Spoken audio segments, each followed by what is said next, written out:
सुधारने बस हो गया मन की दर्द मारने बस हो गया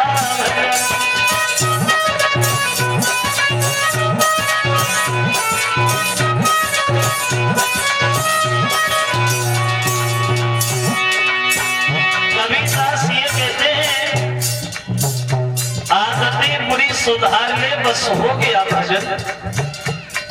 वैसे ये बात भी सच है, बुरी आदतों में सुधार करना, बुरी आदतों में बदलाव करना, ये भी एक तरह की तपस्या होती है, भजन होता है। और मन की तरंग मार ले बस हो गया भजन। ये मन बड़ा चंचल होता है, हवा से भी तेज चलने वाला मन जान लगता है, वहां से हटने की कभी इच्छा नहीं करता। एक दिन बुद्धि में आया, ये मन जो होता है गधा होता है, गधा गधा। तुम गधा को रोजाना एक ही जगह एक ही खूंटा पे बांधो, एक ही जगह बांधते रहो, फिर तुम उसे किसी दिन बांधना नहीं, वही खड़ा कर देना, तो पूरी रात ऐसे ही खड़ा रहेगा, समझेगा हम तो बंधे हैं। ऐसे ही मन होता है, जान लगता है, वहां से हटने की इच्छा नहीं करता। बोले मन की तरंग मारने बस हो गया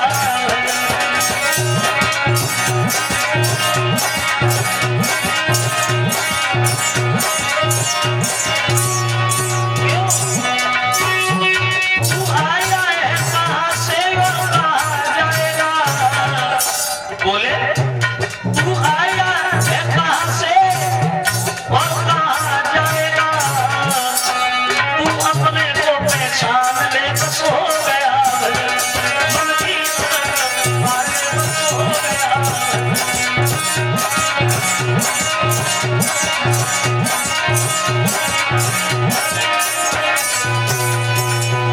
बोले आदतें बुरी सुधारने बस हो गया भजन। बड़े भाग्य मानुष तन पावा, ये बड़ा सौभाग्य रहा, बड़ा कृपा रही भगवान की जो हमें मनुष्य का शरीर दे दिया। एक बात हम आपको और बताएं, पर आगे कथा में देखें, हर आदमी के ऊपर कृपा होती कितनी है। बोले हर आदमी के ऊपर कृपा होती है चार कृपा। कौन कौन सी? सबसे बड़ी और सबसे पहली कृपा होती है भगवान की। भगवान की, जिन भगवान ने हमें मनुष्य का शरीर दे दिया, ये भगवान की बहुत बड़ी कृपा है जो हमें मनुष्य बना दिया। सोचो, कई मनुष्य न बनाते, कहीं हमें गधा बना देते तो हम कहां होते? होते कहां? कहीं भट्टा पे लगे होते, धोत होते या चिल्लाते थोड़े। ये भगवान की बड़ा कृपा रही जो हमें मनुष्य का शरीर दे दिया। और दूसरी कृपा होती है माता और पिता की, माँ और बाप की, जिन्होंने हमें जन्म दिया और जन्म देके पाल दिया। ये भी बहुत बड़ी कृपा है जो जन्म भी दिया और जन्म देके पाल भी दिया। सोचने वाली बात, अगर जन्म देके हमें पालते ना, कहीं हमें गड्ढा में फेंके आते तो हम कहां होते?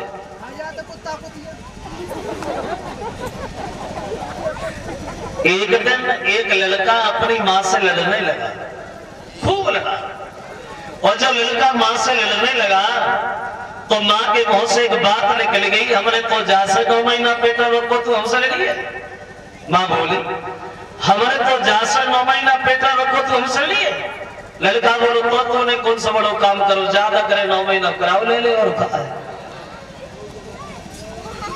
तो दूसरी कृपा होती है माता और पिता की।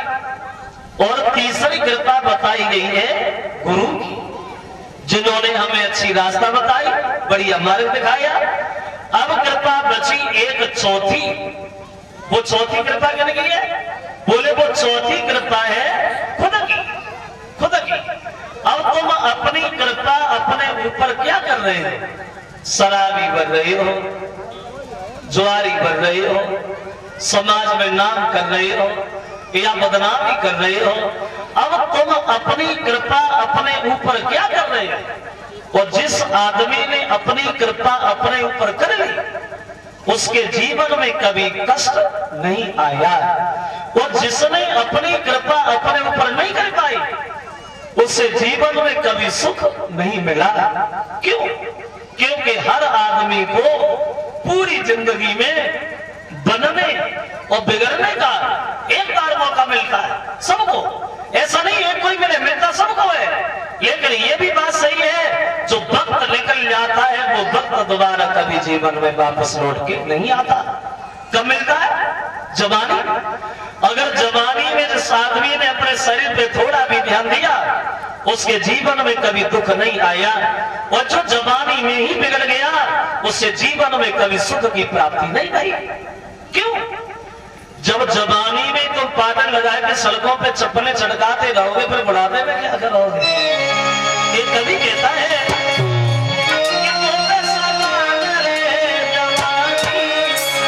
बोले कि तेरी थोड़ी सी जिंदगानी वो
तो कहने का मतलब ये है भक्तों, आए और नर्तन धारण करके तो जीवन में ऐसा कुछ करके दिखा जो लोग तुम्हारी प्रशंसा करें। जानवरों की तरह पशु पक्षियों की तरह जीवन भर पेट ही भरते रहे और पेट भरने के अलावा कुछ कर ना पाए, तो ऐसे जीवन से भला ये था कि क्यों आए, काय को भावई उठाई ना आते कोई बड़ी आते। तो चले महात्मा कोमज ऋषि के आश्रम के लिए भोले बाबा अर्धांगिनी सती को साथ लेकर के। तुलसीदास कहते हैं वो भगवान भोले बाबा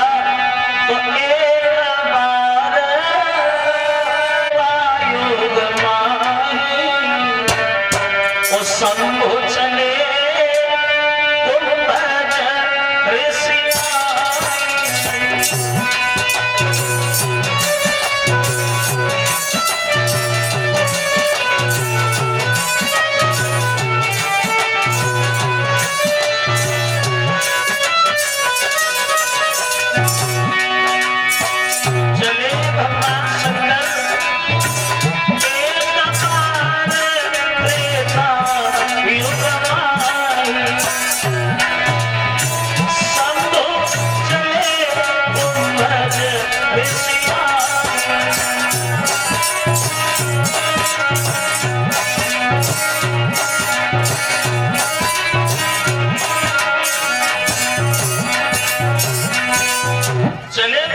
शंकर अर्धांगिनी सती को साथ लेकर के महात्मा कोमज ऋषि के आश्रम में तो सत्संग में शामिल हुए तो महात्मा बड़े मगन हुए।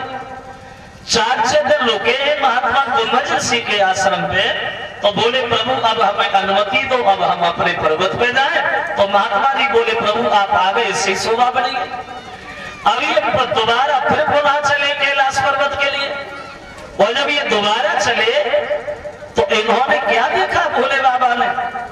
सामने से भगवान श्री राम आ रहे हैं, शेषावतारी लक्ष्मण भी आ रहे। कब देखा शंकर जी ने राम को? बोले राम को तब देखा जब राम की 14.5 साल की उम्र में शादी भी हो गई थी, और शादी के होने के बाद 12 साल 3 महीना बाद इनका वनवास भी हो गया था।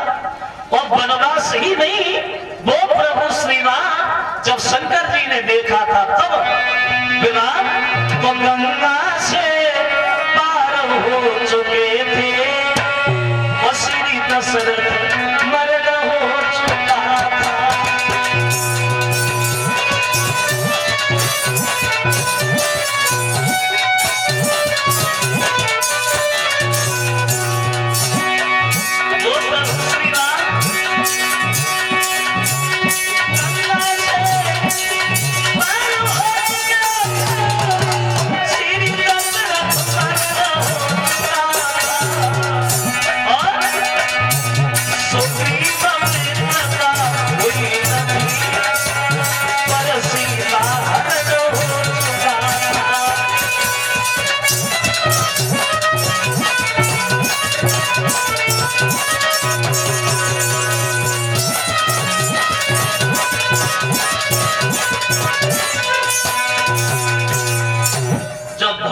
शंकर ने राम को देखा था तब इनकी शादी भी हो गई थी, शादी के बाद वनवास भी हो गया था, गंगा से पार भी हो चुके थे, दशरथ जी का मरण भी हो चुका था, लेकिन सुग्रीव की मित्रता नहीं हुई थी।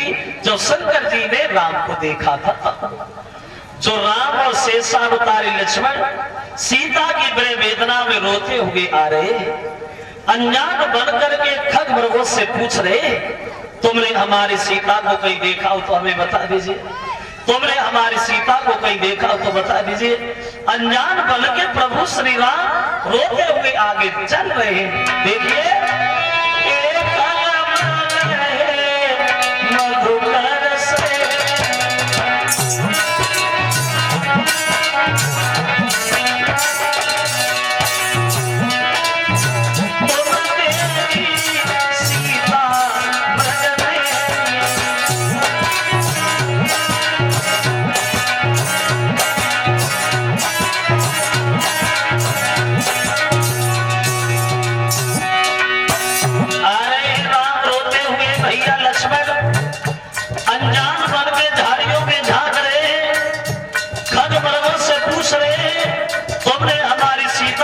देखा हो तो हमें बता दीजिए, मेरी सीता देखी तो बता दीजिए। ऐसा ही करो।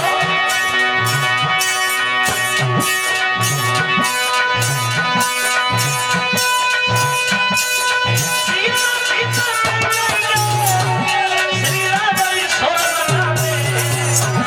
शेषावतारी लक्ष्मण भी पीछे से होते जाते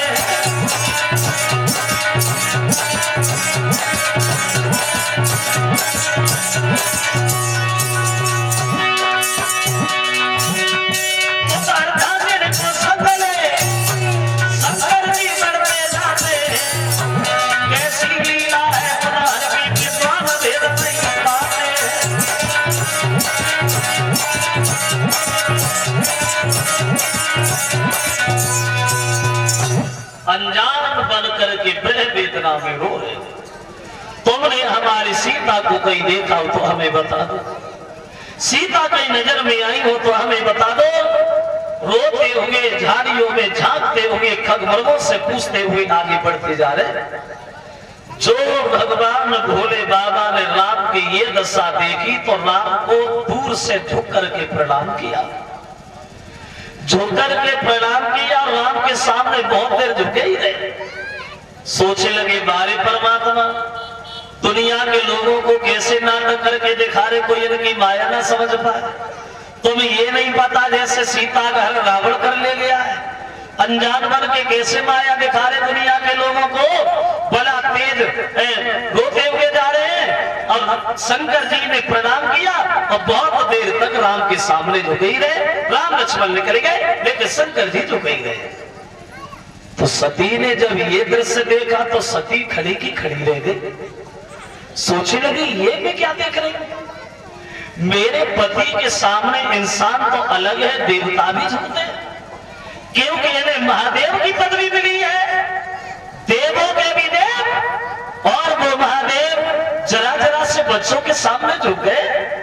गलत, बिल्कुल गलत। अब सती जी भोले बाबा से बोले, हे भगवान भोले बाबा, एक बात हमें बताओ, क्या तुम्हारे सामने तो देवता भी झुक करके प्रणाम करते, और तुमने छोटे छोटे बच्चों को अपनी तरफ से प्रणाम किया, तुमने इन्हें क्या देख लिया जो तुमने खुद ने प्रणाम किया? कौन ही है जो तुमने खुद ने प्रणाम किया? तो भोले बाबा बोले, सुनो सती, जिन्हें देख करके तुम भ्रम में पड़ी और जिन्हें हमने प्रणाम किया है, ये कौन है? बोले सुनो, हमने ना किसी इंसान को प्रणाम किया, अर्थात बात ये है सती कि रमते रोम रोम में भगवान वही, भासते सूर्य सोम में श्री राम वही।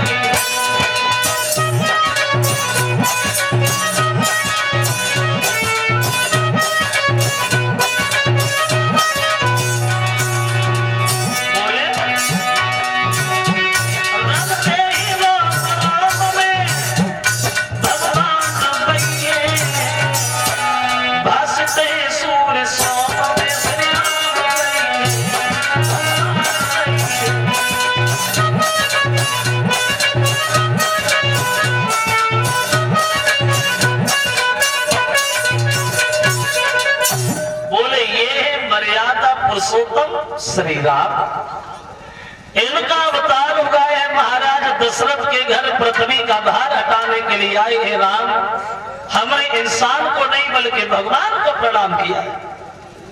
सती जी बोली, भगवान भगवान क्या रोते हैं प्रभु, ये रो क्यों रहे?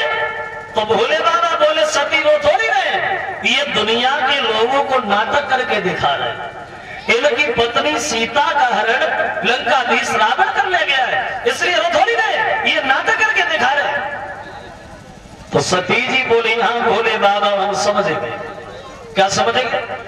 आप ये कह रहे कि ये भगवान है और पृथ्वी का भार हटाने आए हैं, अगर ये भगवान होते तो ये चले जाते लंका में, सीता को ले आते, और यहाँ ऐसे रो रहे जैसे सती बोली कि सीता जी यही झाड़ियों में छुपी में भी कह रहे हो ये पृथ्वी का भार हटा ले आए। ये पृथ्वी का भार क्या हटाएंगे जब इन्होंने अपने सर का भार नहीं हटा पाया? आज हमारे समझ में आया कि साधारण इंसानों की तरह तुम भी खूब झूठ बोलते हो। पता नहीं कितनी बार तुमने हमसे झूठ कहा होगा, पता नहीं कितनी बार हमने तुम्हारे झूठ बात को सच माना होगा, आज पकड़ में आए हो भोले बाबा, आंखों के सामने झूठ कह रहे हो, एक इंसान को भगवान बता रहे हो, और ये कह रहे कि पृथ्वी का भार। अरे पृथ्वी का भार क्या हटाएंगे जब इन्होंने अपने सर का भार नहीं हटा पाया? और बोली वो सती भोले बाबा, अरे मेरे भोला कैसे गए अंतरयामी, तीनों लोकन के स्वामी, और बन बन में सीता कही गई रोई।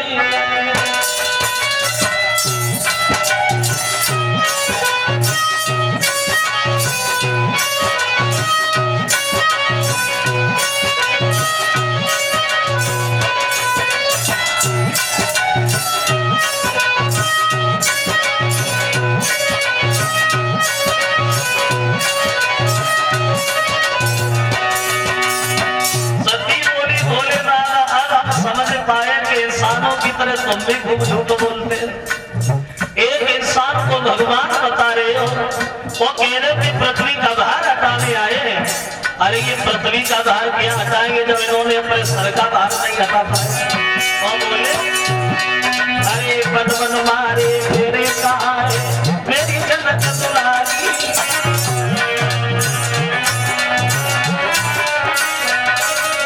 बदमन मारे मेरे सहारे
महाराज अब जीवन में हम तुम्हारी कोई बात नहीं माने। पता नहीं कितनी बार तुमने हमसे झूठ कहा होगा, हमने सच माना होगा। आज जब आंखों के सामने झूठ बोल रहे हो तो अब हम समझ पाए कि तुम भी इंसानों की तरह झूठ खूब बोलते। तो शंकर जी बोले सती जी चलो ठीक है, अगर हमारी बात नहीं मानोगे तो तुम मानोगे कैसे कि ये इंसान नहीं भगवान, ये भी तो बता। तो बोली महाराज हम इनकी जांच करें, परीक्षा करें, अगर ये हमारी परीक्षा में सफल हो गए तो हम मानेंगे, अगर ये सफल नहीं हुए तो आज के बाद जिंदगी में तुम्हारी कोई बात हम नहीं मानेंगे।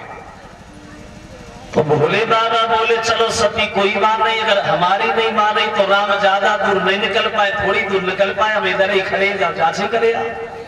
देखिए अब इंसान है भगवान। अब सती अपने पति की बात न मान करके राम की परीक्षा करने के लिए चली वहां।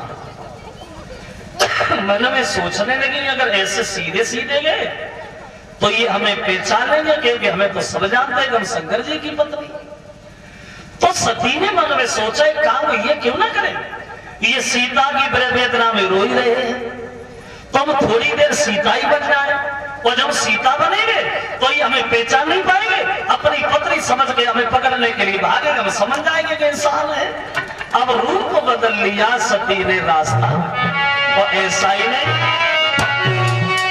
भेष बदल रास्ता में और बन गई सीता।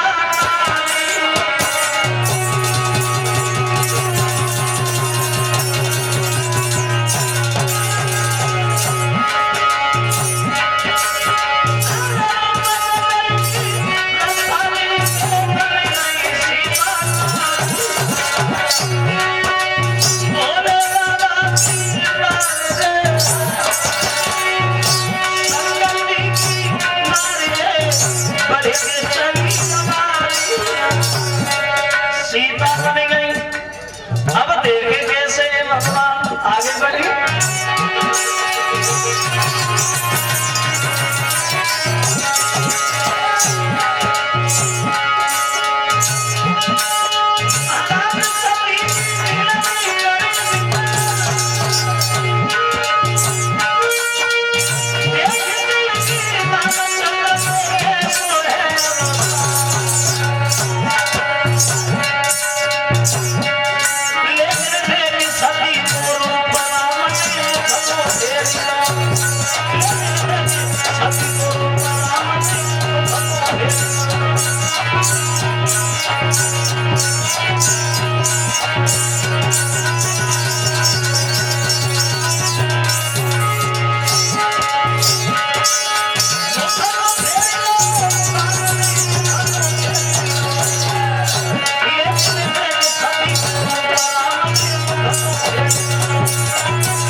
बनाया और जहां राम लक्ष्मण जा रहे रोते हुए उन्हीं की रास्ता में सामने जाकर के बैठी थी। अब देखे कैसे हुआ।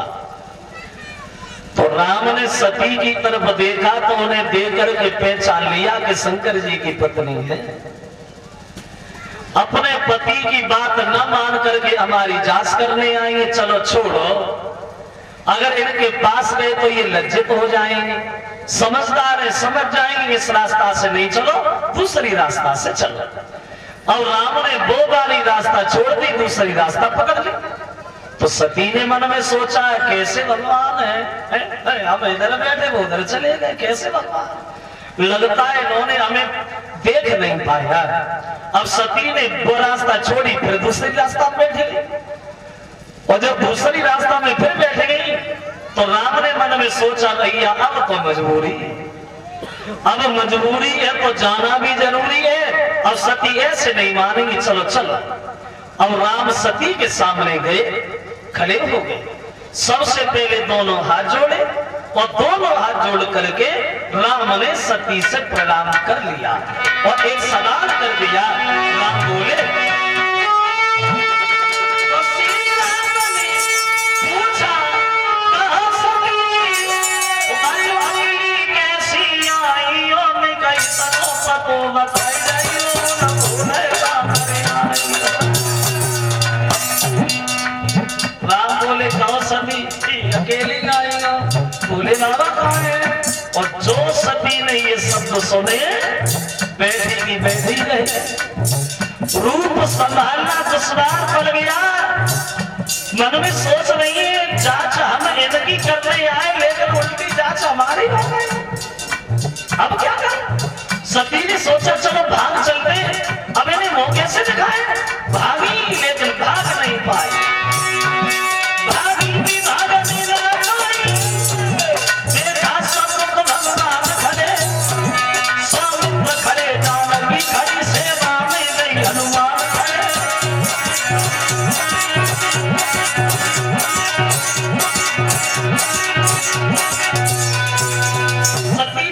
सोचा अब हम करें क्या? जांच हम इनकी करने आए, उल्टी जांच हमारी हो गई, अब इन्हें मौके से दिखाए भागो, लेकिन भाग नहीं पाई। जिधर नजर डालती उधर राम लक्ष्मण सीता दिखाई देते, जिधर देखती उधर देवता देवता नजर आते। सती को कोई पेश नहीं गई, आंखें बंद की उसी जगह पे बैठ गए। थोड़ी देर बाद आके जब खोली तो क्या देखा? सती ने न राम है, न लक्ष्मण है, न सीता है, न हनुमान है, कोई नहीं है। अब सती जी अपना स्वरूप लेकर के चलिए अपने पति भोले बाबा के पास। 101 रुपया हमारे करीब है और 20-20 रुपया सभी साथियों को भेंट कर रहे हमारे नाना जी गीतम सिंह यादव जो अनमोला के रहने वाले हैं, उनकी तरफ से ये 101 रुपया हमारे पास, 20-20 रुपया साथियों के करीब आए हैं। कामना करते हैं भगवान दीर्घ आयु देते रहे और हमेशा सुख शांति प्रदान होती रहे। हम कहां से चले आए और अब चली अपने भोले बाबा पति के पास अपना समूह लेकर। अब बड़े मन में विचार आ रहे परमात्मा, अब मैं जब शंकर जी के सामने जाऊंगी और भोले बाबा जब मुझे पूछेंगे तो वो कहेंगे क्या? अब जा रही है लेकिन बड़े दुखी है मन में, सोच रही है पूछेंगे भोले बाबा तो हमको का बताइए। तो मैंने परीक्षा लई राम की कैसे जवाब छुपाए।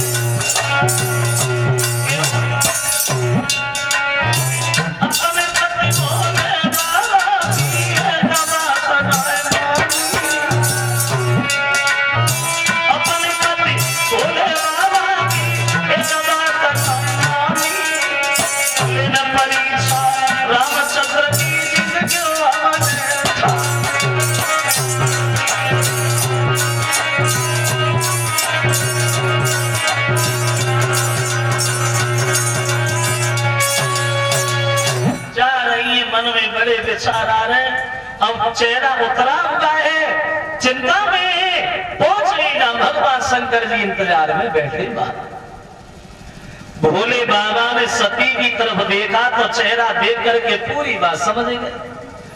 अब समझ तो गए लेकिन फिर भी सती से सवाल कर दिया। सती आ गई, जांच हो गई, अब तो जांच भी करने आई हो, अब तो तुम्हें पता चल गया होगा वो इंसान है या भगवान है। बोलो। अब बोली नहीं रही है, मौन खड़ी है। भोले बाबा पूछने लगे सती मौन क्यों खड़ी हो? अरे अब तो जांच भी हो गई, अरे अब तो बता कि वो इंसान है भगवान।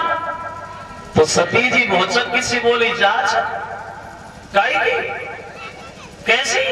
शंकर जी हमने कहा जांच करी, हम तो चले गए और चले इसलिए गए हम उनके दर्शन नहीं कर पाए।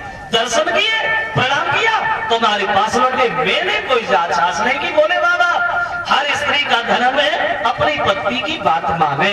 और वही तो मैंने किया। हम समझ तो पहले गए थे कि स्वामी भगवान चले, हम इसलिए गए थे, हमने उन्हें देख नहीं पाया। झूठ बोली नहीं तो बोली प्रभु अरे मेरे मानी बात और मैं समझ नहीं महाराज, हर स्त्री का धर्म बनता है अपने पति की बात माने। कोई मैंने किया, चले हम इसलिए गए थे, हम उनके दर्शन नहीं किए, दर्शन किए प्रणाम किया, चुपचाप मेरे कोई जांच नहीं की।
कोई जांच नहीं की भोले बाबा, हमने कोई जांच नहीं की। देखो कहां शंकर जी जैसे पति और सती जैसी पत्नी, जब वो अपने पति से झूठ बोल सकती है तो आजकल कोई स्त्री अपने पति से झूठ बोल दे तो कौन सी भाग रही है। अब झूठ तो बोलेंगे, पीछे की सोची आगे की नहीं सोच पाए। लेकिन भोले बाबा ने कोई बात नहीं की सती से, मन ही मन में एक बात सोची है, बाजी सती आज तुमने वो काम कर दिया जो हम कभी सोच ही नहीं सकते थे। जिस सीता को मैंने हमेशा से अपनी मां समझ के उसकी पूजा की, और जिस सीता को मैंने हमेशा अपनी मां की दृष्टि से देखा है, और तुमने आज उन्हीं का वेश बना करके राम की जांच क्या की है, बल्कि तुमने अपने हाथ से ही अपने पैर में कुल्हाड़ी मारी। और मन में एक बात और सोची सती, अब तुम हमारी पत्नी का नहीं, अब तो तुम हमारी मां बनेगी, और जीवन में पति और पत्नी के रूप से कभी दोबारा भेंट हो ही नहीं सकती। ये मन में संकल्प किया था, कुछ नहीं। और एक बात ध्यान रखना, जो विद्वान लोग होते हैं वो ज्यादा बात नहीं करते, और जो अज्ञान लोग होते हैं ज्यादा बात करते हैं। वो मान लो एक मूर्ख है, बिल्कुल कायर है, उससे मोह लगो ही नहीं। क्योंकि ज्यादा विद्वान आदमी कभी बात नहीं करता, केवल सुनता ज्यादा है और बोलता कम है। तो उन्होंने ये फैसला मन में किया कि शिव संकल्प की न मन माई, जातन भेंट सती अवनाई। जीवन में पति और पत्नी के रूप से कभी भेंट नहीं होगी, चुपचाप उठे हो कैलाश पर्वत के लिए चल दी, बोले नहीं। तो एक बार सती के मन में आया कि लगता है कि शंकर जी को पता चल गया कि हमने झूठ बोल दिया। फिर मन में सोचा रही है क्या जाने झूठ बोल दिया, चलो होगा देखा जाएगा। लेकिन भोले बाबा ने वो काम कर दिया जो सती सोची नहीं सकती थी। कैलाश पर्वत में गए, आंखें बंद की और ताली लगा करके समाधि में लीन हो गए। आज के बाद हम सती को देखेंगे। और हुआ ऐसा, भोले बाबा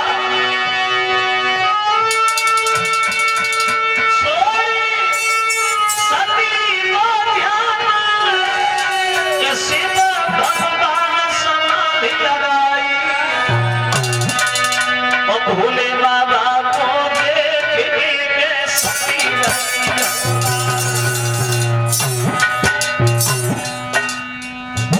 सती का ध्यान छोड़ दिया, आंखें बंद करके बैठ गए कैलाश पर्वत में।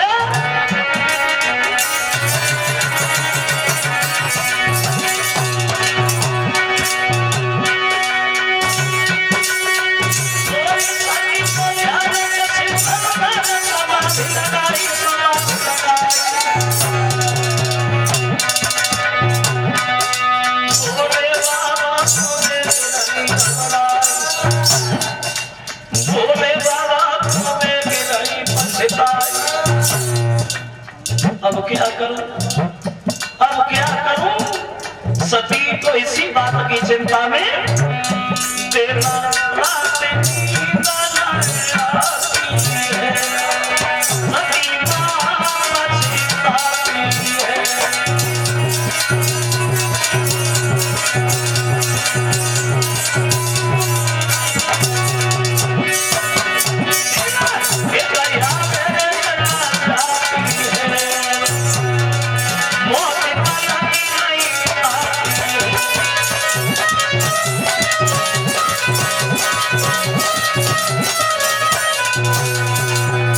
भोले बाबा ने ध्यान छोड़ा, समाधि लगा करके बैठे गए।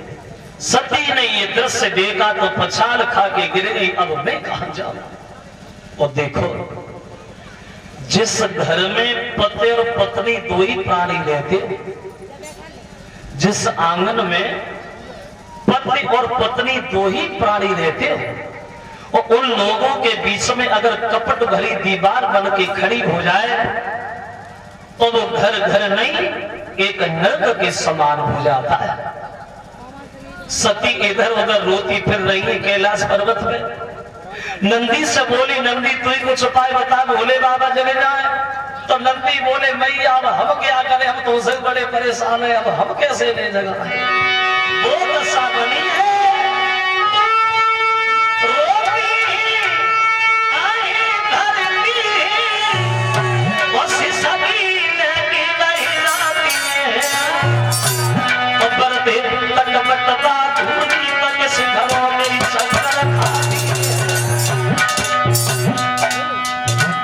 करे तो करे क्या, करते कोई खुशी उम्मीद बता, करते कोई खुशी उम्मीद बता, भोले की समाधि भुला जाए। नीचे नीचे बदन गति से जाए खुशी वाले। क्या करूं, क्या करूं, बोले क्या करूं?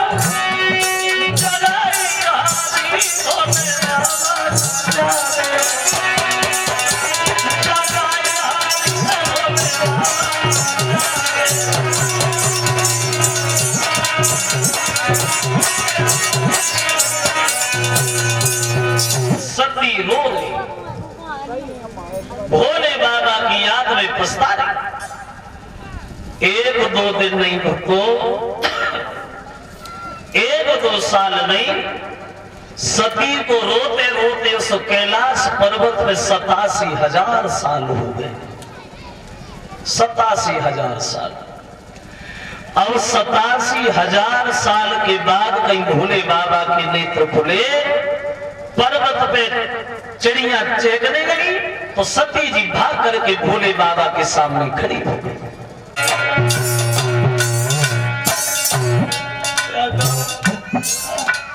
क्या करूं? रूठे रूठे बोले, रूठे रूठे बोले,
मन में सोच ले।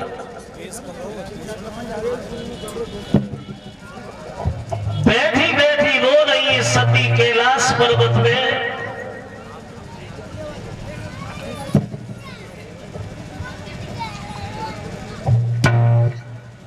अकस्मात सती का ध्यान आकाश की तरफ चला गया।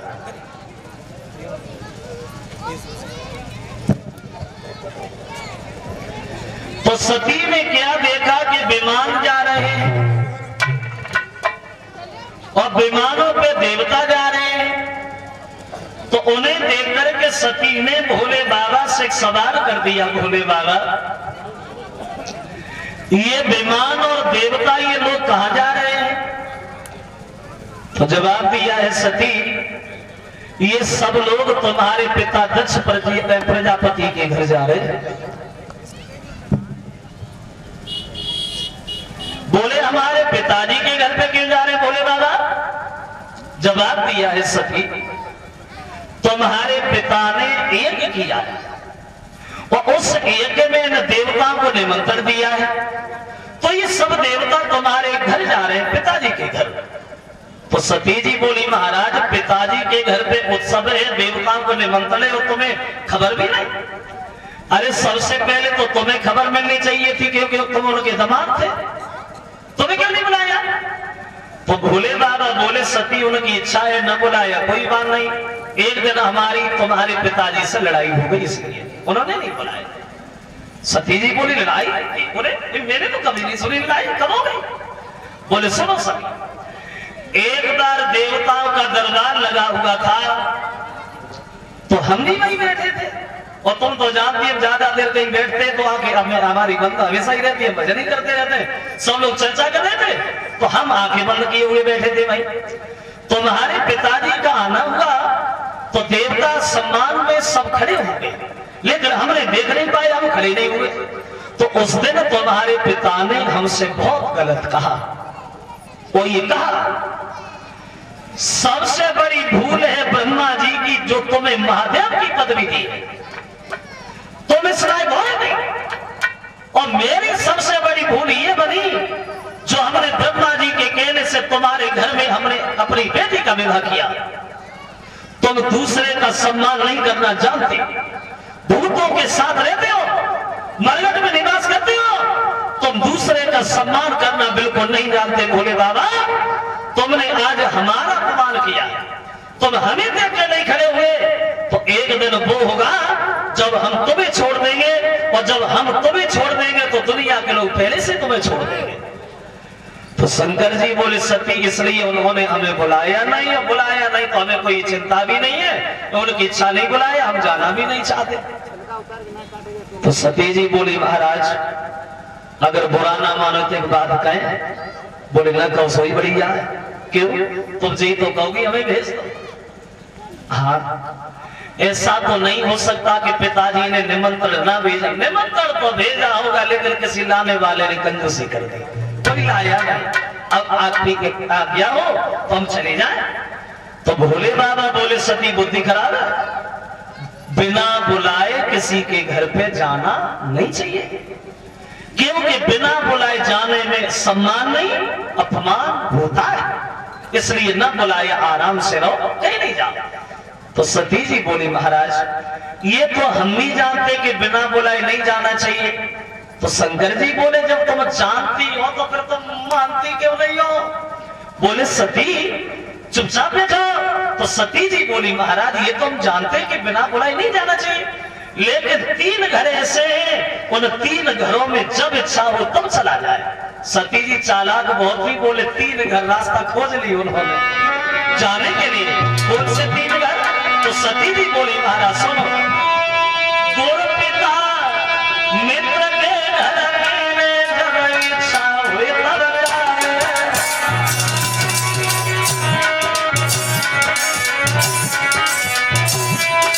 इतना बिना कोई नियम रे शंका बिल्कुल लाए। ये भगवान शंकर एक गुरु का घर, एक पिता का घर और एक मित्र का घर, इन घरों में जब इच्छा हो तब चला जाए, इनमें कोई नियम नहीं है भोले बाबा, कोई नियम नहीं।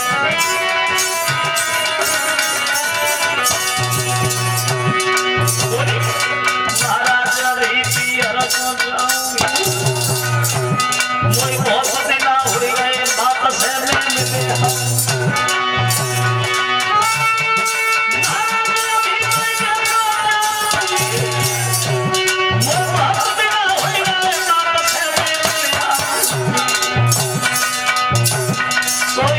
सती की बात सुनो बोली उठे सोई सती की बात सुनो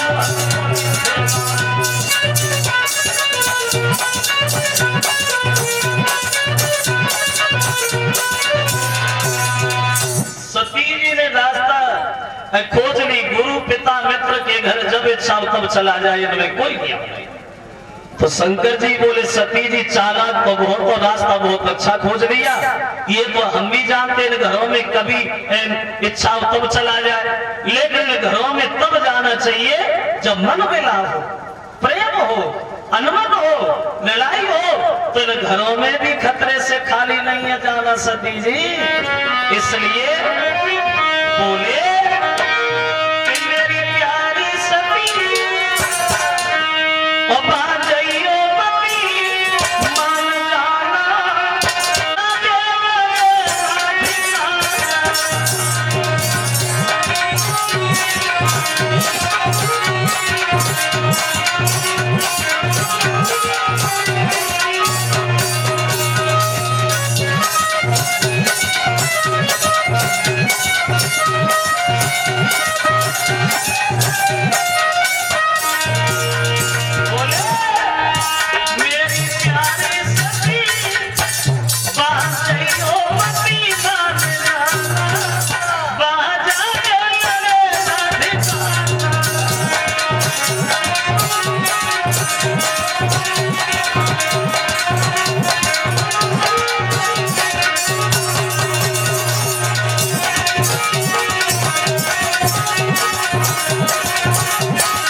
उसका परिणाम कभी अच्छा नहीं होता है, सती हमेशा गलत होता है।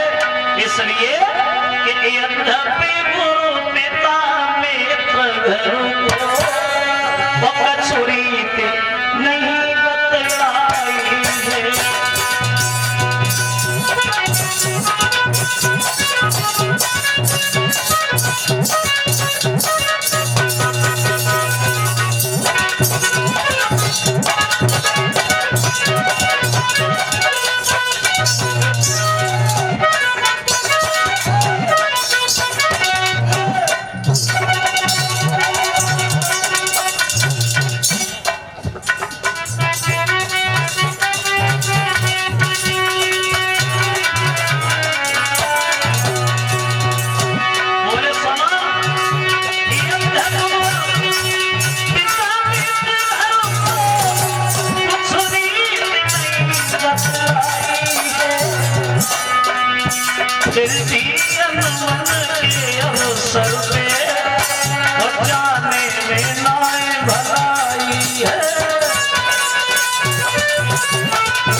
से भोले बाबा बार बार मना कर रहे हैं, बाहर नहीं जाओ सती, लेकिन सती नहीं मान रही है। जवाब दिया प्रभु मैं कसम खा रही हूँ, बहुत दिन हो गए हम मिले नहीं अपने घर वालों से, एक बार कह दो चली जा, एक बार कह दो चली जा, मैं बहुत जल्दी वापस आ जाऊंगी, एक बार कह दो। भोले बाबा बोले सती जी अगर नहीं मानती हो तो जा जा, चली तो जाओ, लेकिन तुम्हें हमारी बात जरूर ध्यान आएगी सती, तुम पछताओगी बहुत।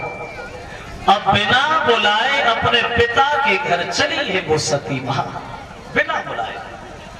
बड़े मन में मगन है सती, विचार आ रहे हैं परमात्मा, बहुत दिनों के बाद जा रही हूं, मेरी माँ मुझे बहुत मानती है। मेरी माँ जब मुझे देखेगी तो भाग करके छाती से लगाई, पिताजी हमारे पास से हटेंगे ही नहीं। और वो बहनें, अरे बहनों का तो कहना ही क्या है, जाए। लेकिन दिल में विचार आ रहे, सती सोचती हुई आगे बढ़ी है, सोच रही देखेगी जब माता तो भज के गोदा उठावेगी।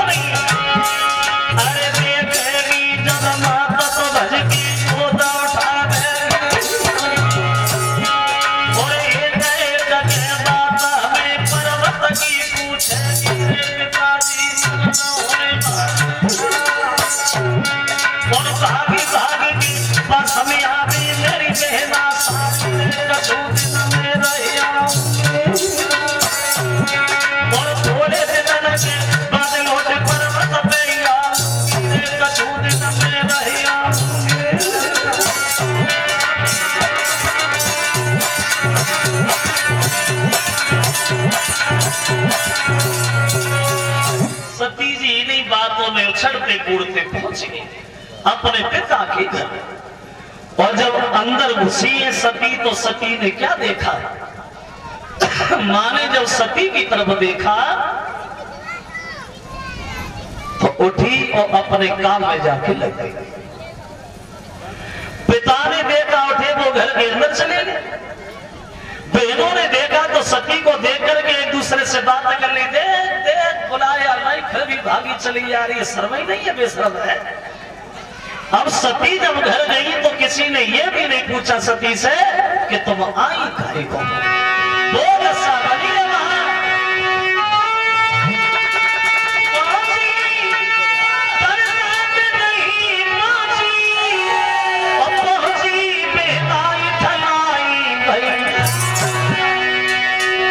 पूछी न पिता ने बात तलक मैया ने पीती हुमाई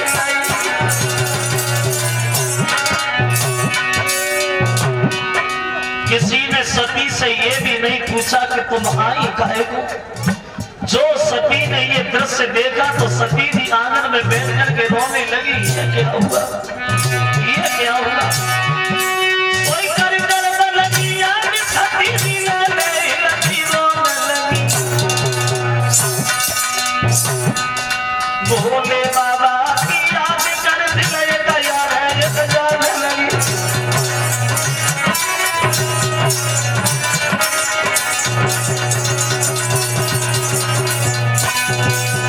सती जी आंगन में बैठ करके रोने लगी, मन में विचार करने लगी, हमने तो कदम कदम पे भूले की। सबसे पहली भूल की जो हमने पति की बात ना मान करके राम की परीक्षा की। दूसरी भूल हमने वो की जो हमने अपने पति से झूठ बोला। तो आज सबसे बड़ी भूल ये बन गई जो हम बिना बुलाए चले गए को आए। मुझे यहाँ नहीं आना चाहिए था, मुझे नहीं आना चाहिए था। और आंगन में बैठ करके सती जी रोने लगी। और जो सती को रोता हुआ देखा तो माँ का कलेजा कुछ अलग होता है। माँ से नहीं रोका गया, सती के पास गए, सती के आंसू पोंछे। वो एक बात कही, बेटी क्षमा करना, रोए तुम्हारे पिताजी के सामने हमारी कोई पेश नहीं गई, इसलिए हमने तुम्हें खबर न भेजी। जब ये कहा तो सती को और तेज रोना आ गया और सती जी अपनी माँ की जेब भर के रोने लगी। भैया इन बातों में रखा ही क्या है?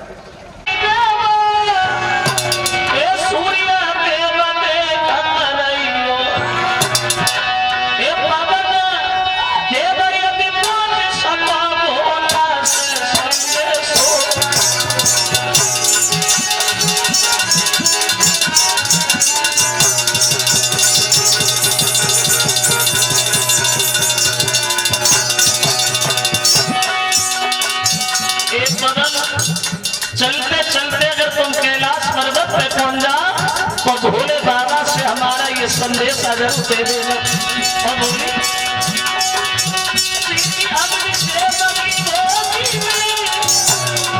ये सती सती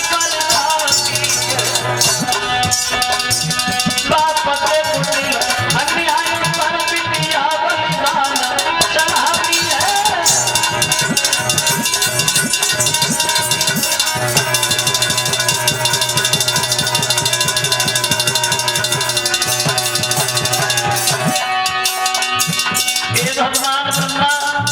मरते मरते हमें एक वरदान जरूर दे देना। बोले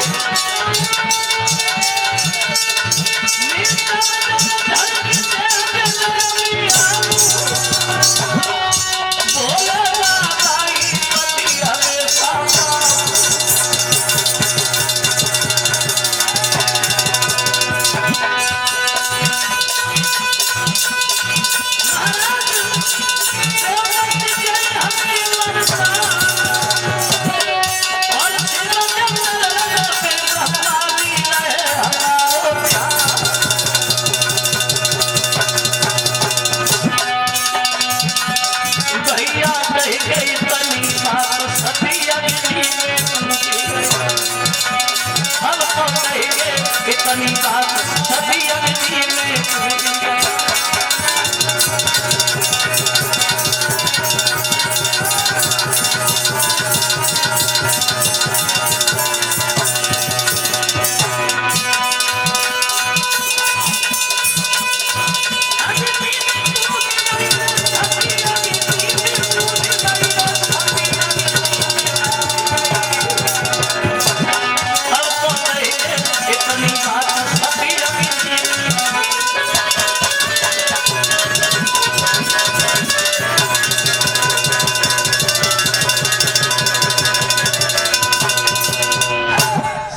ने उत्तर दिया है भगवान ब्रह्मा, हो सके तो मरते मरते ये वरदान जरूर दे देना।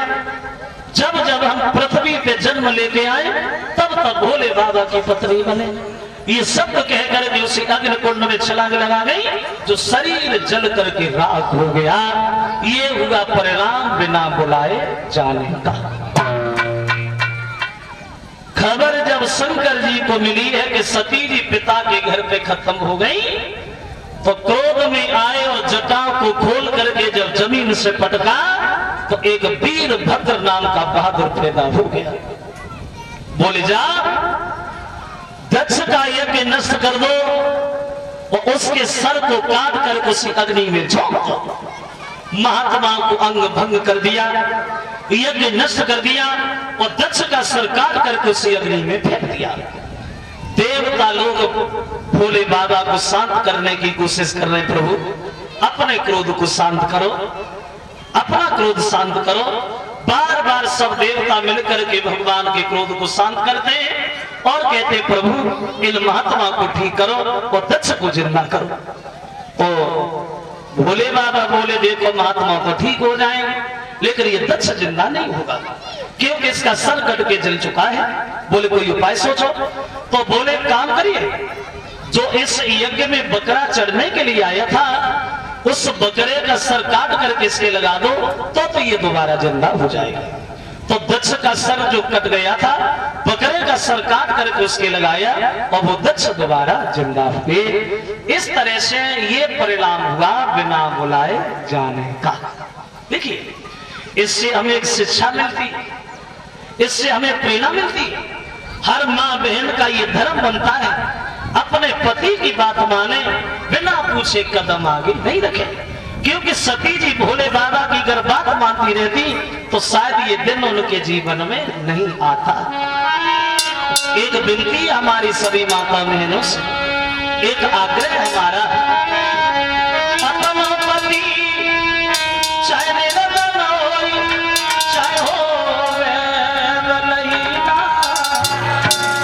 हंसी खेल के समय बितावा जो मोहब्बत करो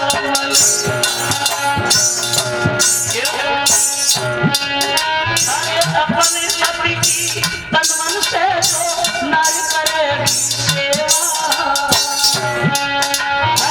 अपने पति की तन मन से नारी करे सेवा। हर समय बेखुंड हो जाई है भैया सुंदर मेवा। साथ साथ भाइयों से भी हमारा आग्रह है, क्योंकि पति और पत्नी ये जिंदगी रूपी रथ के दो पहिया बताए गए। अगर गाड़ी में एक भी पहिया कमजोर होता है तो चलने में थोड़ा झटका लगता है। इसलिए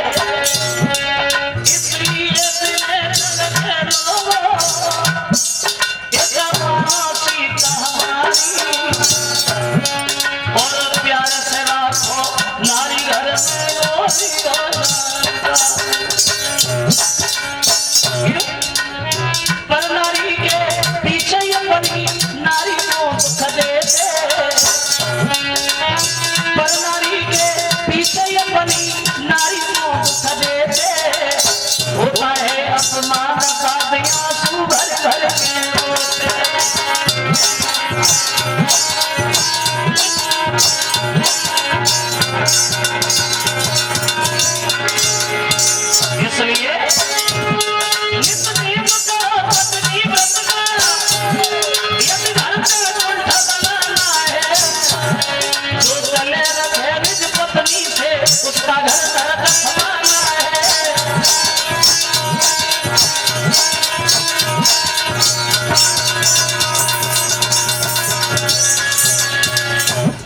का मतलब है तो इस तरह से इन्होंने कदम कदम पे धोखा खाया, अंत में इन्हें जान भी देनी पड़ी।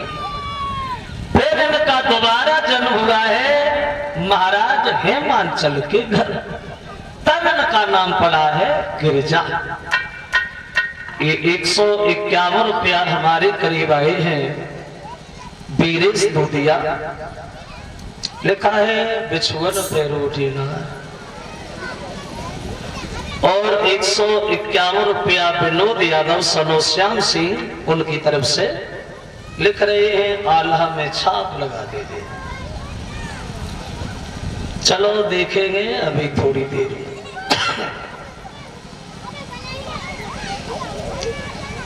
पहले जन्म में सती के रूप में खत्म हो गई, फिर इनका दोबारा जन्म हेमांचल के यहाँ हुआ, तब इनका नाम पड़ा है गिरिजा।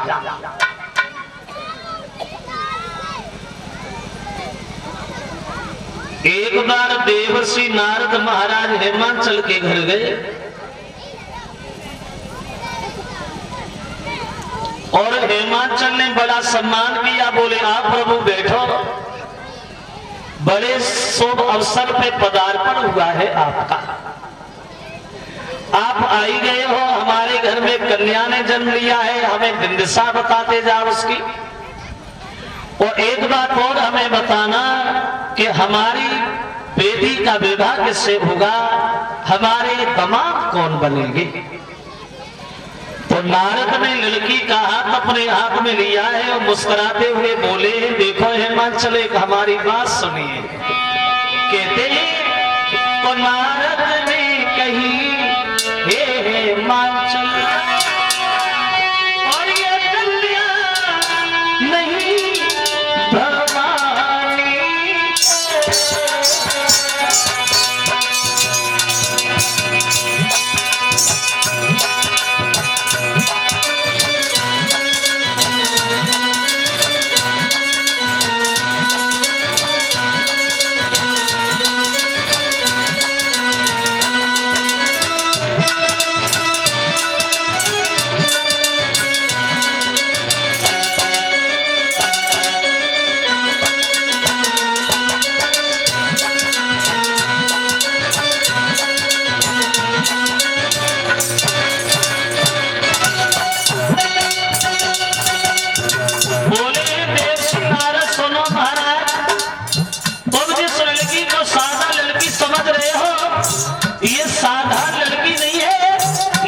भवानी, किस्मत जो स्वयं देवी ने जन्म लिया है। और बोले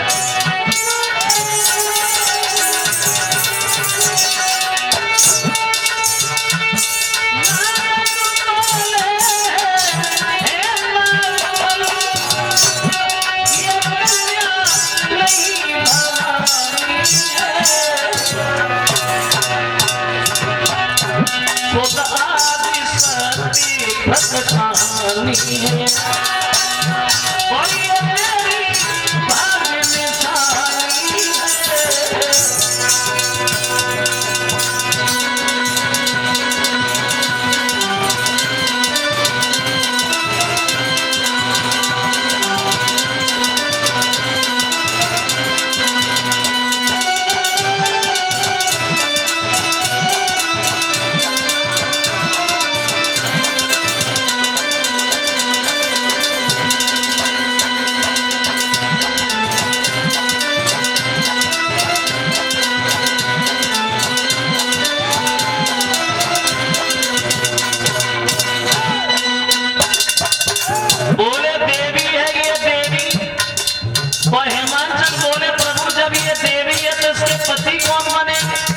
और नारद बोले बस हेमांचल नहीं मत पूछो, क्यों? तो बोले सुनो,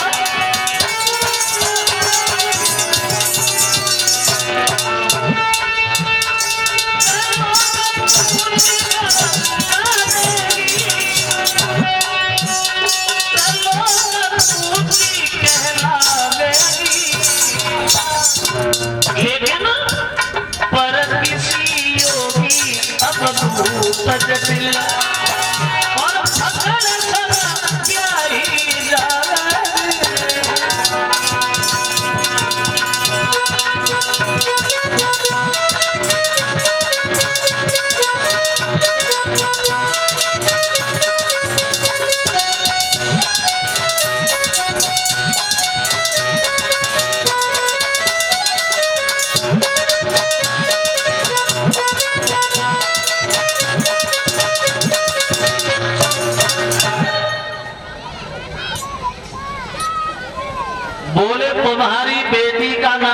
दिया है गिरिजा।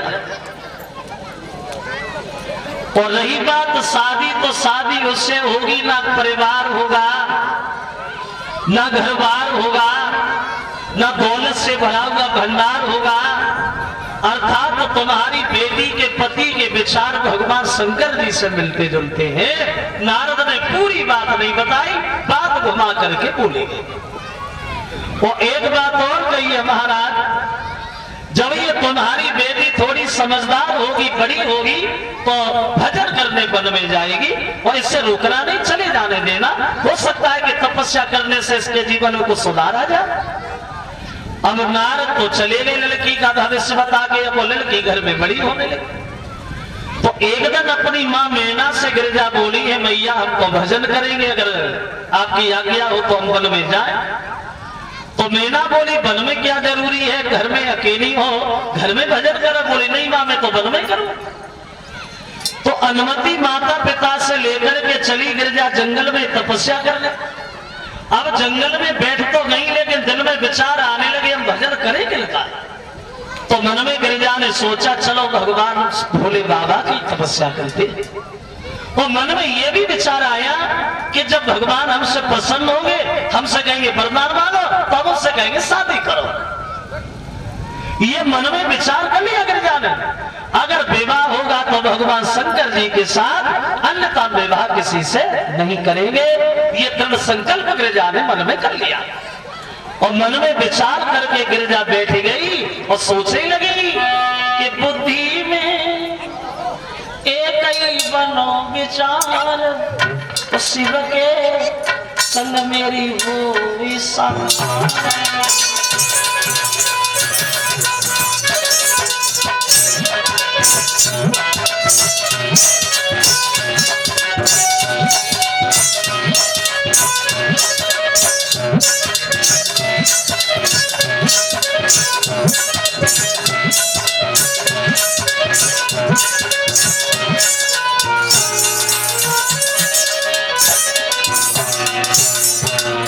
मन में गिरिजा विचार करती है, नाय में और किसी को करूंगी,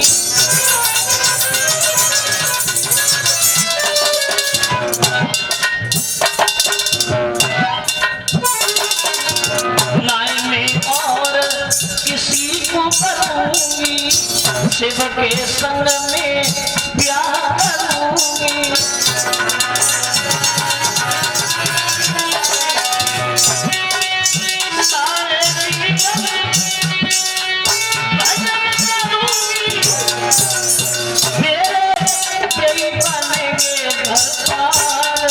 शिव के संग मेरी हो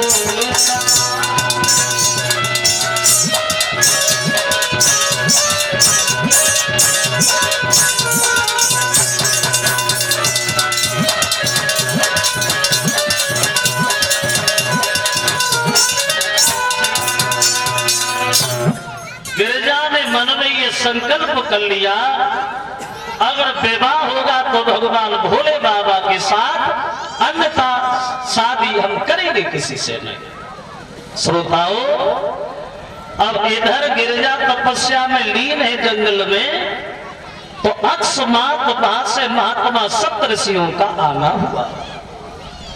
तो गिरिजा को देखा, मन में सोचा ये तो हिमांचल की बेटी है, पता नहीं यहाँ काय को बैठी है वन में, चलो मिलो। तो गिरिजा से जाके मिले हैं, बोले पूछने लगे गिरिजा इधर काय को आई हो? अरे तुम तो राजा की बेटी हो, तुम्हें क्या पड़ी है भजन करने की, हो कर भी रही हो तो कर किसका रही हो?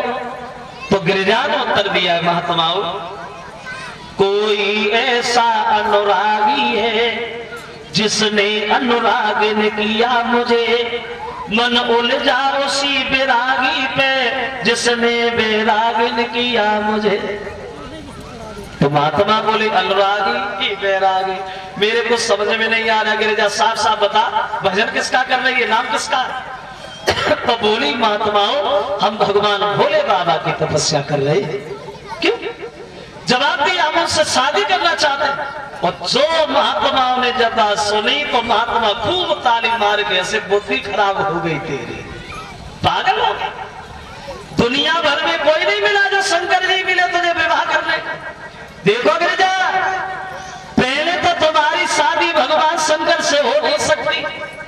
अगर हो भी गई तो जीवन में रोने के अलावा कुछ नहीं मिलेगा। बेटी गिरिजा सुन ले हमारे भले की बात, और बोले कि घर बार नहीं, परिवार नहीं, गांव में मरैया को भी नहीं, जागना समाधि लगाई नहीं, तेरी बात बुझैया कोई नहीं।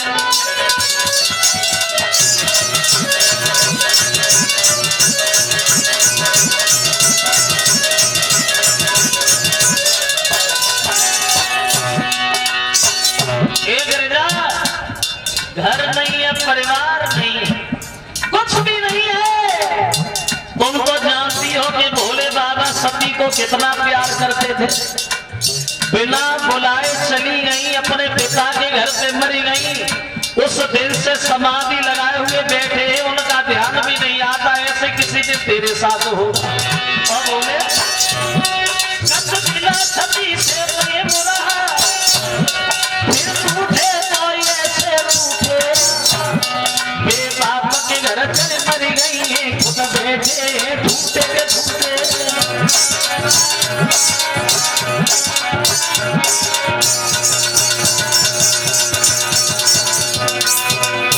उत्तर दिया है गिरिजा, तेरी शादी उससे नहीं हो पाएगी, इसलिए भूल जा।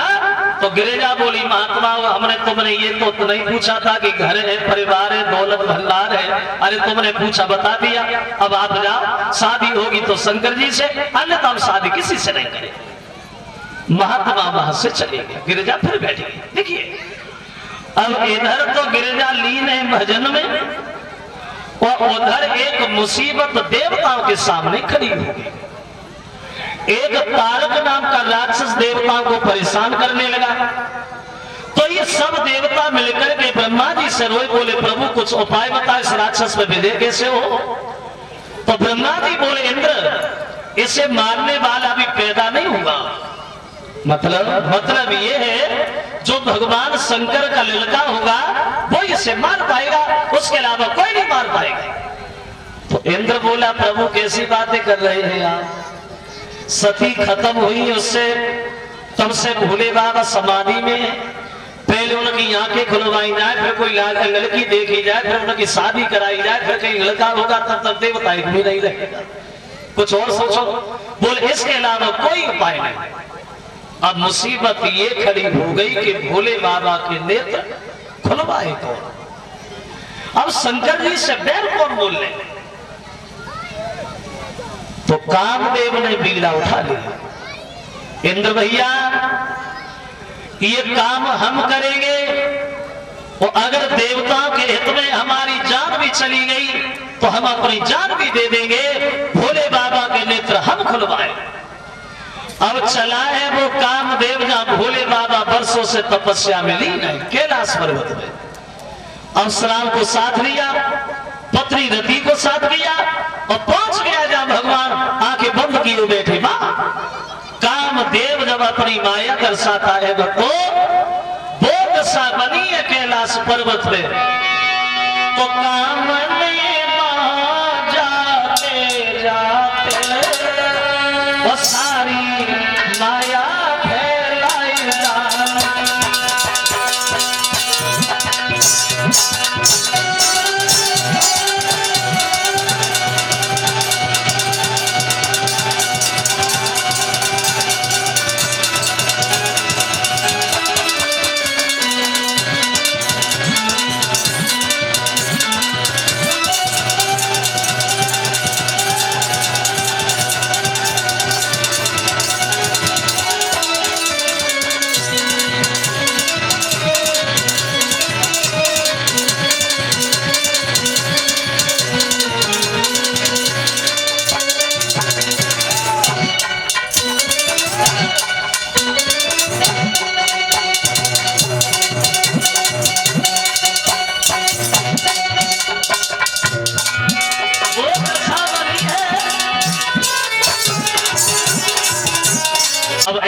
वापस नहीं जाएंगे, आंखें हम जरूर खुलवाए। तो अपनी पत्नी रति को इशारा दिया है, बोले रति तुम धनुष बन जाओ। और रति को धनुष बनाया और उसपे कुसुम नाम का बाण रख के जब भोले बाबा के मारा, जब बाण शंकर जी के जाके लगा तो नेत्र तो खुले, लेकिन खुला तीसरा नैन भी वो उन नैनों के साथ, वो जिसकी ज्वाला मात्र से वो भस्म हुआ रतिनाथ। तीसरा नेत्र खुला, जैसे अग्नि प्रकट भई, जो कामदेव सामने खड़ा है वो जल करके राख हो गया। देवता में त्राहि त्राहि मच गए। अब क्या होगा? भोले बाबा के क्रोध को कैसे शांत किया जाए? तो सब देवताओं ने कामदेव की पत्नी रति को ही आगे बढ़ा दिया। रति भगवान भोले बाबा के पैरों पे गिर पड़ी, बोले प्रभु ये आपने क्या कर दिया? इसमें मेरे पति का कोई दोष नहीं था भगवान शंकर। मेरे पति ने तो देवता के हित में तुम्हारे नेत्र खुलवाए, लेकिन तुमने तो हमें जिंदा ही मार दिया भोले बाबा। अब मैं कहां जाऊं? बिना पति के पत्नी अधजला मुर्दा की तरह हुआ करती है भोले बाबा। अब मेरा जीवन कैसे कटेगा? तो शंकर जी रति को समझाने में लगे। रति को देखो, रोना उसी का होता है जिसे कोई छुपाने वाला हो, और रूठना उसी का होता है जिसे कोई मनाने वाला हो। रति सुनो, अभी तुम्हारा पति मर तो गया है, लेकिन हम तुम्हें ये वचन देते हैं तुम्हारा पति मर के भी अमर रहेगा। अभी तुम्हारे पति से शरीर के साथ भेंट नहीं होगी, आगे युग में जाकर के तुम्हारा पति तुम्हें दोबारा मिलेगा, तब तक तुम इंतजार करो। ये बात चल ही रही है। तब तक देवताओं ने भोले बाबा को घेर लिया, बोले प्रभु शादी कर लो। तो भोले बाबा हंसने लगे, इंद्र आके खुल नहीं पाई, शादी तैयार। बोले हम शादी नहीं करेंगे। समझाने लगे भोले बाबा, हम विवाह नहीं करेंगे। सती से विवाह किया, अधवर में छोड़ी गई, अब हम रड़ुआ ही ठीक है, अब हमें विवाह नहीं करना। क्योंकि शादी करने के बाद भजन नहीं हो पाता, कुछ नहीं कर पाता, उलझनों में उलझ जाता हूं, इसलिए अब ऐसे ही बढ़िया है। और वैसे ये बात भी सच है श्रोता बंधु, जब तक आदमी का विवाह न हो तब तक तो जिंदगी बढ़िया है। शादी न हो तो तब तक। और शादी होने के बाद आदमी की वो दशा हो जाती है जो दूसरे की सेवा करने की कौन कहे, आदमी अपने शरीर की सेवा करना ही भूल जाता है शादी होने के बाद। ऐसे मानो जैसे ट्रैक्टर होता है ना, ट्रैक्टर, तुम ट्रैक्टर की ट्राली में 4000 ईंटें भरो, जोले ताकत रहा तो खींचत रहा, तो जब ना खींच बात तो मूड उठा तो घरे मार, तो उठा तो घरे मार, तो क्या करे, खींचे तो है ही। ऐसे ही आदमी का जीवन। तो भोले बाबा बोले भैया हम विवाह नहीं करेंगे। तो देवता बोले प्रभु अगर विवाह नहीं करोगे तो ये देवता एक भी नहीं रहेगा, तारक किसी को नहीं छोड़ेगा, शादी तो करनी पड़ेगी। जब ज्यादा बिना किए तो शंकर जी बोले हमसे विवाह करेगा कौन? तो महात्मा सप्तऋषि बोले भोले बाबा हेमांचल की लड़की गिरिजा वर्षों से तपस्या में लीन है, क्या उसे तपस्या का फल नहीं मिलेगा? तो भोले बाबा बोले महात्मा एक काम करो, तुम गिरिजा को पूछ के आओ कहीं हमारा नाम धोखा से तो नहीं निकल गया, अगर उसने मना कर दिया तो पूछे आओ। अब महात्मा सप्तऋषि गिरिजा की अजवास करने फिर चले हैं दोबारा गिरिजा के पास। ये 100 रुपया हमें भेंट कर रहे हैं, 50-50 रुपया साथियों को, 20-20 रुपया सभी संतों को। ये अशोक यादव कुंदनपुर जो शैलेश के बहलोई हैं अनगोला वालों के, उन अशोक यादव की तरफ से ये सम्मानित किया गया है। और 100 रुपया है अर्पित दीमान जी, ये 500 रुपया हमारे करीब 100 रुपया सभी साथियों को भेंट कर रहे हैं जिनके यहाँ ये कथा का आयोजन चल रहा है, जिनके सौजन से हमारा आना हुआ, उनकी तरफ से 500 रुपया और 100 रुपया सभी साथियों के पास आए। अब महात्मा सप्तऋषि गए और गिरिजा से बोले बेटी गिरिजा, अरे क्या तू अभी भोले बाबा से विवाह करेगी? क्यों, क्या हुआ? अरे जब तू जिससे विवाह करना चाहती है उन्होंने कामदेव को मार दिया, क्या अभी समझाने लगे, निराश करते हुए भोले बाबा की बुराई करने लगे। अब बोले हम तब समझाते थे, नाचना चाहती हो ले काम देव तो भसम भोवती से प्यार खाती हो। कामदेव मर गया, अभी भी रात तो गिरिजा बोली महात्मा उस दिन आए तो बड़ा मुसीबत से आया घरे आई सुनो। गिरिजा बोली क्या आज तलकी दुविधा की जीवन टूटी है, जीवन हो गया तपस्या में पर माया नीलन छूटी है।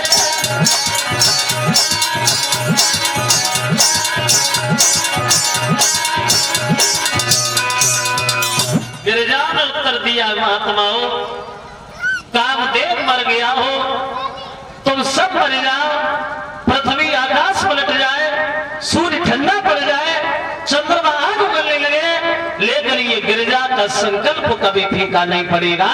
विवाह होगा तो भगवान भोले बाबा के साथ। समझ गए महात्मा। बोले बेटी गिरिजा माफ करना, हम जिसकी बुराई कर रहे हम उसी के भेजे हुए आए। तुम्हें तुम्हारी तपस्या का फल मिल गया, भोले बाबा दूल्हा बन के आ रहे, तुम अपने घर पे जाओ। अब नारद गिरिजा के साथ चले हिमाचल से मिलने। कितने दिन तपस्या की गिरिजा ने भोले बाबा की? बोले 1-2 दिन नहीं, 1-2 साल नहीं, बल्कि 44,000 साल तपस्या की थी गिरिजा शादी करने के लिए। 44,000 साल। अब इधर नारद हिमाचल से जाके मिले कि नारद बने थे शादी में बिचौलिया, शादी कराने वाले। हिमाचल से कहा महाराज आपकी बेटी की शादी है, तुम तैयारियां करो शादी की, शंकर जी दूल्हा बन के आ रहे। अब इधर हिमाचल के घर में तैयारियां शुरू हो गई और उधर भोले बाबा आराम से चुपचाप अकेले कैलाश पर्वत पे बैठे। तो नारद गए, बोले शंकर जी बैठे ही रहोगे, क्या करना है? बोले दूल्हा नहीं बनना है, उधर शादी हो रही है, आराम से बैठे, दूल्हा बनो, चलो शादी करने। तो शंकर जी बोले नारद जी एक बात बताइए, दूल्हा बना कैसे जाता है? हम तो जानते नहीं दूल्हे का श्रृंगार क्या होता है। तो नारद बोले देखो प्रभु, हम दूल्हा बना तो नहीं पाएंगे, लेकिन श्रृंगार जरूर बता दें। क्या श्रृंगार है? तो जवाब दिया भोले बाबा, जब दूल्हा बना जाता है तो सबसे पहले दूल्हे पे हल्दी चढ़ाई जाती है। हल्दी कहाँ है? तो शंकर जी मन में सोचने लगे यहाँ तो पर्वत में कोई रोटी करने वाला भी नहीं है, भैया हल्दी कहाँ रखी? बोले नारद तुम हमें बता, दूल्हा हम खुद बने। अब अंदर गए, घुस गए और निकल के आए, पूरे शरीर से भस्म लपेट लाए। बोले कहो नारद कैसी है? नारद बोले बहुत बढ़िया।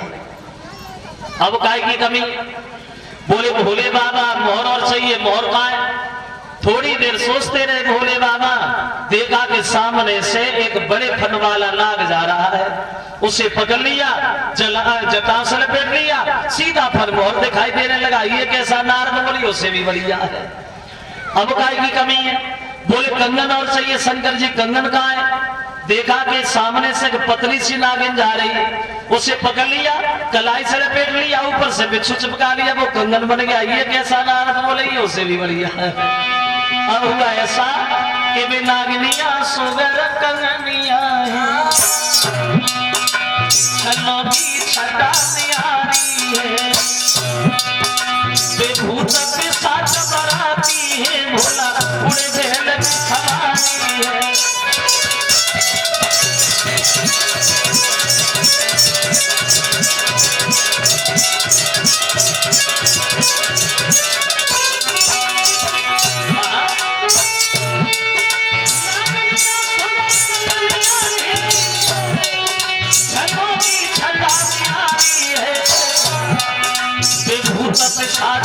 बराती है, भोला पूरे बहल सवारी है। दूल्हा देवियां गीत गाने लगी इकट्ठी होकर।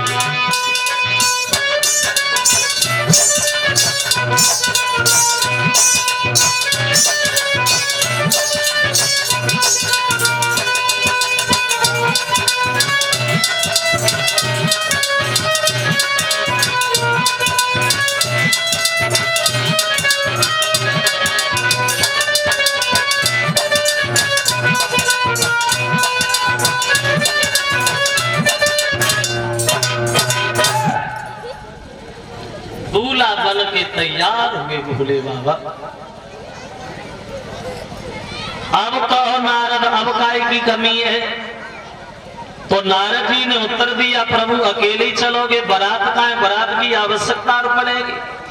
तो बोले रुको, हम बारात का भी इंतजाम कर रहे हैं।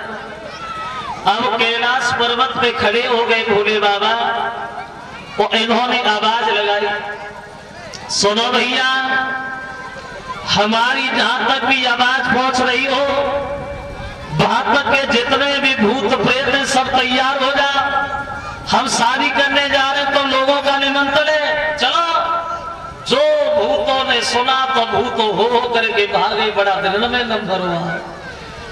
अगर काऊ के हाथ में थाली है, दूसरे में डंडा है, तो वो थाली नहीं मार रहा है खुशी के मारे। तो नारद बोले, प्रभु अब और अच्छा लग रहा है, ना बाजे की जरूरत ना आतिशबाजी की जरूरत, चलो। शुक्र और शनिचर छोटे छोटे बच्चा बन के चले बारात। कैसी बारात सजी भोले बाबा की। अगर किसी के हाथ है तो पैर नहीं है, और पैर है तो हाथ नहीं है। अगर किसी के सर है तो धड़ नहीं है, सर है तो वो सर ही लुढ़कता हुआ बारात में जा रहा है। अगर किसी के आंखें हैं तो पूरे शरीर पे आंखें ही आंखें, कान है ही नहीं। अगर कान है तो आंखें नहीं है। अब भूतों की बारात सज धज के चली है बाहर। देखिए कैसी बारात सजी भोले बाबा की।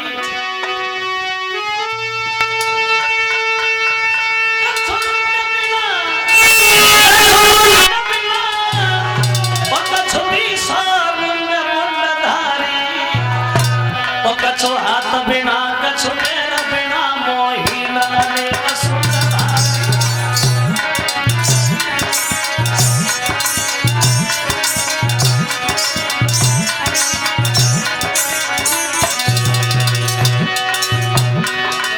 चले 10-20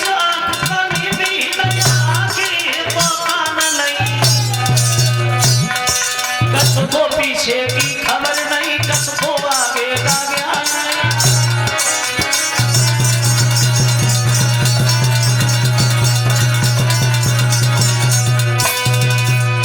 चली भूतों की बारात, बूढ़े से नंदी पे भोले बाबा बैठे हैं। तो भूत खुशी के मारे नाच रहे, कूद रहे, शोर कर रहे। तो नारद बोले, प्रभु इन भूतों को तो शांत करो। जब ये यहाँ इतना शोर करेंगे तो वहां भी करेंगे, भाई रिश्तेदारी होने वाली, इन्हें तो शांत करो।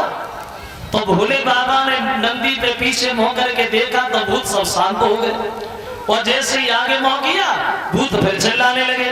अब शंकर जी नंदी पे पीछे मुंह करके बैठ गए, दोनों हाथों से कुछ पकड़ ली। नारद बोले, अब और बढ़िया रहा।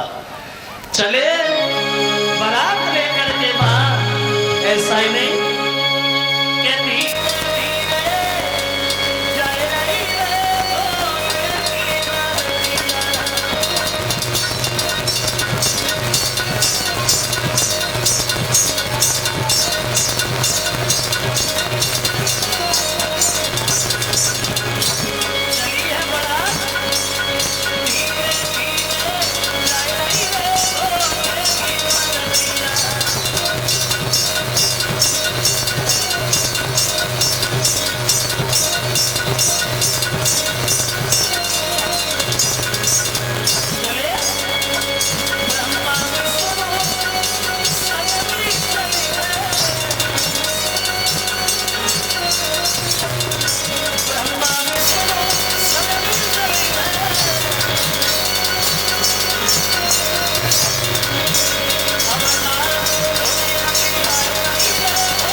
और जब हिमाचल के गांव में भूतों की बारात पहुंची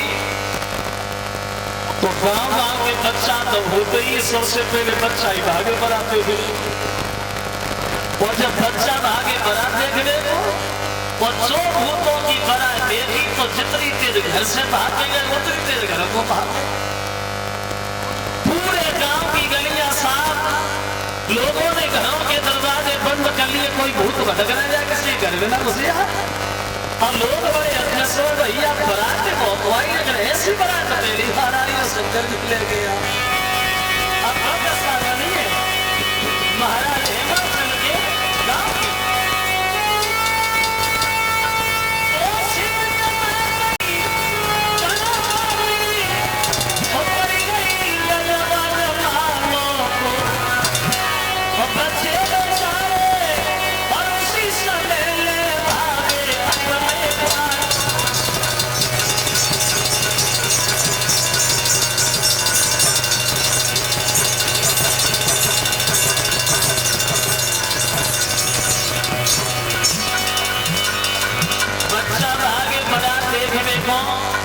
लेकिन भूतों की बारात देखी तो घर को भागे और बच्चा अपने घरे जाके बोले क्या बोले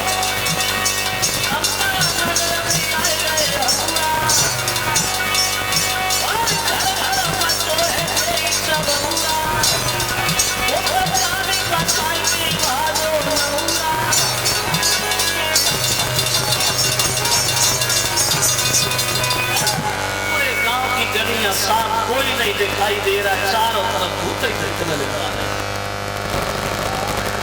अब बारात की बारात सामत गई अब खातिरदारी को बहुत भई लेकिन भाई दूरी दूर से कोई अगर पानी भी लाता है तो 4 खेत दूरी रख देता नहीं से आवाज लगाता भैया पानी रखा है प्यास लगे तो पी लेना हम हो गए खूब खुशामत लेकिन वही दूरी दूर से अब गिरिजा की 7 लड़कियां बोली चलो बारात आई गई है दूल्हे की आरती उतारी जाए और पूजा की थाली सजाई शंकर जी की आरती उतारी हुई गुजरी लड़कियां लेकिन पास में भी नहीं पहुंच पाई एक लड़की ने शंकर जी की तरफ देखा पूरे शरीर से नाग और बिच्छू लगे हुए देखे तो दूसरे से बोली खड़ी हो जा जो दूल्हा है मुसीबत है देख रही है पूरे शरीर से नाग और बिच्छू लगे कैसे जिंदगी कटेगी गिरिजा की शंकर जी के साथ तो एक बोली तू जिंदगी की बातें कर रही है जो दूल्हा ज्यादा जिंदा रहो महीना 1.5 महीना और ज्यादा चलेगा 2 महीना मरो धरो बोले हमें तुम्हें क्या करना है आरती उतारो चलो एक बोली हम तो नहीं उतारे क्यों सर पे कोई काट लेगा एक बोली पागल है ये पालतू सांप है रिश्तेदारों से नहीं बोलते तीसरी बोली बुद्धि खराब मत कर सांप रिश्तेदारी नहीं है हम आरती नहीं उतारे अब किसी ने आरती नहीं उतारी और गिरिजा की माँ मैना घर में बैठी है तो लड़कियां मैना से जाके बोली मैया ये तूने क्या कर दिया क्यों जवाब दिया तूने शंकर जी को देखा है नहीं देखा है तो मना कर दे अभी कुछ नहीं हुआ अभी केवल बारात आई है मना कर दे अगर गिरिजा की शादी भोले बाबा से धोखा से भी हो गई तो गिरिजा को जीवन में रोने के अलावा कुछ नहीं मिलेगा मैया मेरी बात सुन ले तेरी गिरिजा है माता नरी जो बरना बिल्कुल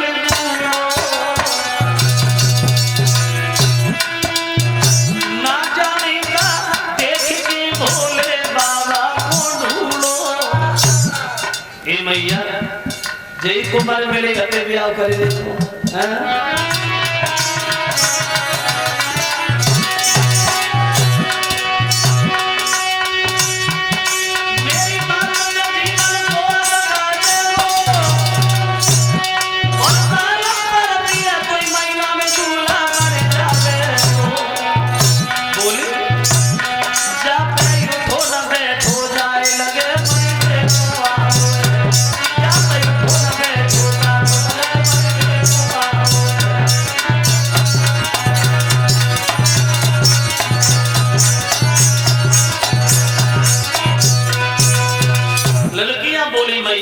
बढ़िया ये है गिरिजा को जान से मार दे लेकिन शंकर जी से शादी ना कर तो मैना ने उत्तर दिया तो हुआ क्या अरे अभी विवाह हुआ थोड़ी ये बाराती तो आई हम ये बारात वापस भेज दें हम शादी करेंगे अपने पति हेमांचल से बोली महाराज इधर आओ पता नहीं ये देवता कौन सी दुश्मनी निभा रहे जो हमारी बेटी की जिंदगी बर्बाद कर रहे नारद से कहो ये अपनी बारात वापस ले जाए शादी नहीं होगी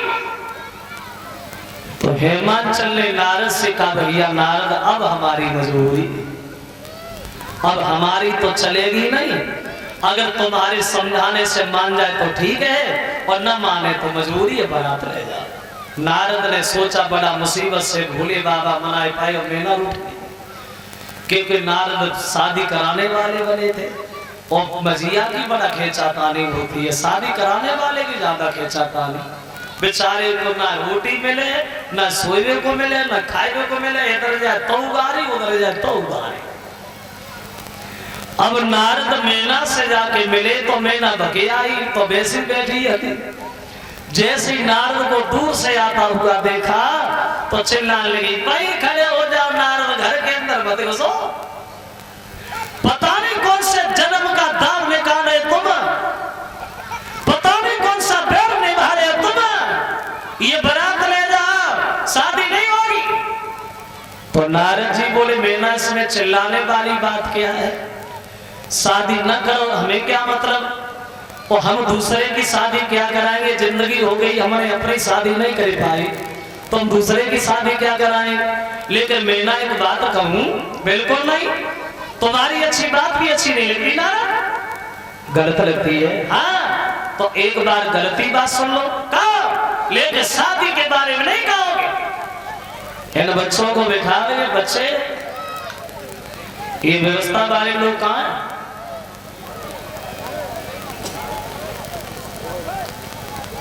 डंडा वाले हो तो ब्याह लायक हो गए,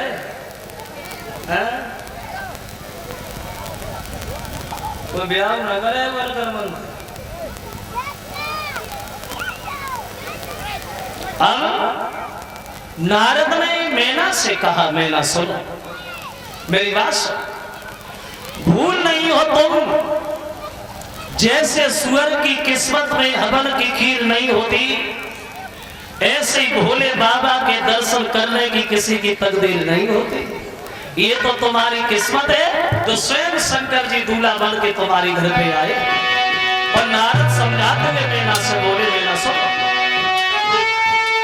दुनिया में कोई पुरुष नहीं और जो शिव की समता पाई जाए, वो सुअर कोई तनो भागी कहा, और जो वो खीरी हवन की खाई जाए।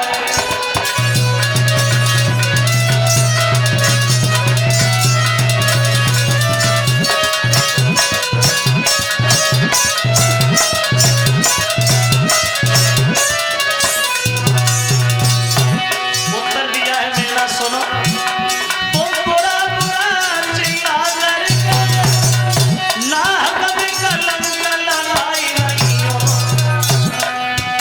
कछु गिरजा से भी पूछ लिया, खुदाई बात बनाई नहीं हो।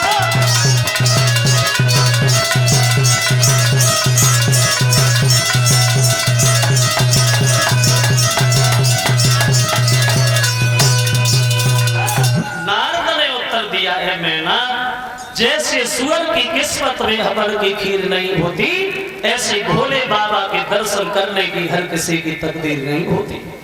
इसलिए शादी करो, अज्ञान न बनो। मैना बोली, नारद कुछ भी हो जाए हम विवाह करेंगे नहीं। तो नारद बोले, मैना सुनो, अब ये बारात तो वापस जाएगी, लेकिन तुम्हारे कहने से ये बारात वापस नहीं जाएगी। किसके कहने से जाएगी? अगर गिरजा हमसे मना करे तो वैसे नहीं।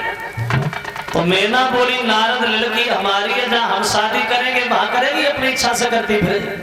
तो नारद बोले, मैना पहले से पूछ के तो आओ।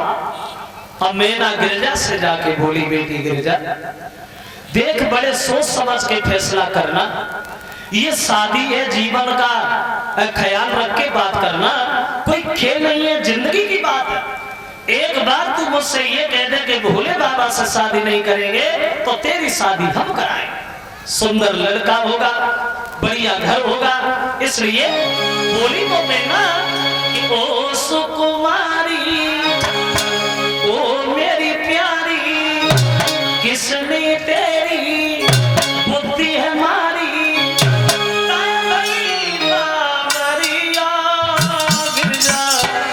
कैसे